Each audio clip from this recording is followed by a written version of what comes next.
शिव मंदिर रे त्रिशूल दान करें ना करें त्रिशूल दान कले कौन हुए कौन लाभ हुए आसतु जानिबा भिडियो माध्यम नमस्कार मु मनोज दास स्वागत आपण मान आजिकार ये भिडियो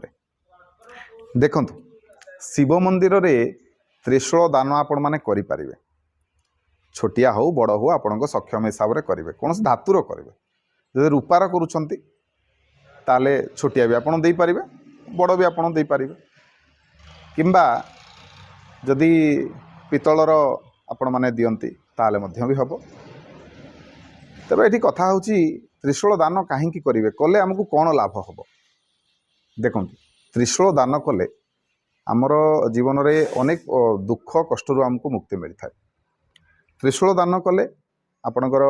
जो सबू कर्म असफलता देखा दूची बारंबार कर्म असफलता आप भोग कर शत्रु भय रोचे सब रोग पड़ुंट दुखरे पड़ुंट कष्ट पड़ुंट ताले शिव मंदिर में त्रिशूलटे दान करूँ दान कले ये सबू आपन को मुक्ति मिल तेणु आउ गोटे कौन हम ना जदि सोमवार को कि ना शनिवार दिन जदि आपण मैंने त्रिशूल दान करती कौन शिव मंदिर में ताले शनि दोषरू आपन को मुक्ति मिल तेणु शनिवार दिन आपण मैंने त्रिशूल मध्य दान करंतु करने द्वारा आपणकर ये लाभटी हम तेबे निहाती भाव में जदि आपण मैंने ये कथाटी मानती आउ कौन मंदिर में त्रिशूलटी दान करती निहाती भाव में आपणकर मंगल हम वीडियो भल लगे वीडियो को लाइक करेंगे शेयर करेंगे चैनल को सब्सक्राइब करने को अनुरोध रही। ओम नमः शिवाय।